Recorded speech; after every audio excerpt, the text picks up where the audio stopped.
Hi ನಮಸ್ಕಾರ ಎಲ್ರಿಗೂ. ಇದು 30 ಅಡಿ ಮೆಟ್ಲಿಂಗ್ ರಸ್ತೆ, ಮಳವಳ್ಳಿ NH ನ್ಯಾಷನಲ್ ಹೈವೇಯಿಂದ 1.5 ಕಿಲೋಮೀಟ್ರ್ ಒಳಗಡೆ ಬರಬೇಕು.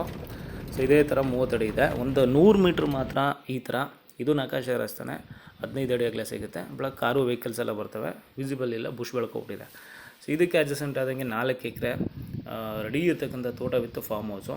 ಇದರಲ್ಲಿ ಫುಲ್ಲು ಬೌಂಡ್ರಿ ಫೆನ್ಸಿಂಗ್ ಮಾಡಿ, ಪ್ಲಸ್ ಇದರಲ್ಲಿ ಎಕ್ಸ್ಟ್ರಾ ಲ್ಯಾಂಡು ಸಹ ಇದೆ, 1.5 ಎಕರೆ ಎಕ್ಸ್ಟ್ರಾ ಖರಾಬ್ ಲ್ಯಾಂಡು ಸಹ ಇದೆ. ಬಟ್ 4 ಎಕರೆ RTC ಅಷ್ಟೇ.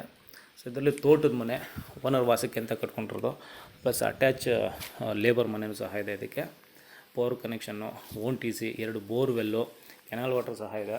ಬ್ಯೂಟಿಫುಲ್ ಲೊಕೇಶನಲ್ಲಿ ತೆಂಗು, ಅಡಿಕೆ, ಮಾವು, ಸಪೋಟ, ಗವ್ವ ಎಲ್ಲ ಥರ ಹಣ್ಣಿನ ಗಿಡಗಳು ಹಾಕ್ಕೊಂಡಿದ್ದಾರೆ. ಸೊ ನೋಡ್ಬೋದು, ಮೇಂಟೆನೆನ್ಸು ಸದ್ಯಕ್ಕೆ ಕಷ್ಟಲ್ಲೇ. ಫುಲ್ಲು ಬೌಂಡ್ರಿ ಹದ್ದುಬಸ್ತಿಗೆ ಫೆನ್ಸಿಂಗ್ ಹಾಕ್ಕೊಂಡಿದ್ದಾರೆ. ಸ್ವಲ್ಪ ಖಾಲಿ ಜಾಗನೂ ಇದೆ, 1 ಎಕರೆ ಅಷ್ಟು. ಸೊ ಅದು ಬಿಟ್ಟರೆ ಎಕ್ಸ್ಟ್ರಾ ಒತ್ತುವರಿ ಲ್ಯಾಂಡು ಸಹ ಇದೆ ಇದಕ್ಕೆ, 1.5 ಎಕರೆ ಅಷ್ಟು. ಸೊ ಎಲ್ಲ ಸೇರಿ ಇದು ಫೆನ್ಸಿಂಗ್ ಮಾಡಿದ್ದಾರೆ, ರೆಡಿ ಇರ್ತಕ್ಕಂಥ ತೋಟ. ಇದು ಹೈವೇಯಿಂದ 1.5 ಕಿಲೋಮೀಟ್ರ್ ಆಗುತ್ತೆ ಈ ಲೊಕೇಶನ್ಗೆ. ಈ ಬ್ಯೂಟಿಫುಲ್ ಲೊಕೇಶನ್, ಸುತ್ತಮುತ್ತ ಹಿಲ್ಸ್ ವ್ಯೂ ಇದೆ. ಪ್ಲಸ್ ಇದೇನಪ್ಪ ಅಂತಂದರೆ ಪ್ರೈವೇಸಿಗೆ ತೊಂದರೆ ಇಲ್ಲ, ಯಾಕಂತಂದರೆ 1.5 ಕಿಲೋಮೀಟ್ರ್ ತನಕ ಯಾವುದೇ ವಿಲೇಜ್ ಇಲ್ಲ. ಹೈವೇಯಿಂದ ಡೈರೆಕ್ಟ್ ಪ್ರಾಪರ್ಟಿಗೆ 1.5 ಕಿಲೋಮೀಟ್ರ್ ಆಗುತ್ತೆ. ಸೊ ಇದು ಫಾರ್ಮ್ ಹೌಸು, ಗೆಸ್ಟ್ ಹೌಸು ಮತ್ತು ಹೋಮ್ ಸ್ಟೇ ಈ ಥರ ಮಾಡ್ಕೊಳ್ಳೋದಕ್ಕೆ ಬ್ಯೂಟಿಫುಲ್ ಲೊಕೇಶನು. ಸುತ್ತಮುತ್ತ ವಾತಾವರಣ ತುಂಬ ಚೆನ್ನಾಗಿದೆ.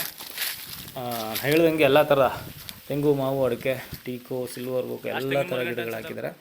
ಜನರಲ್ ಪ್ರಾಪರ್ಟಿ, ಕ್ಲಿಯರ್ ಟೈಟಲ್, ಬೆಂಗಳೂರಿಂದ 110 ಕಿಲೋಮೀಟ್ರ್ ಆಗುತ್ತೆ.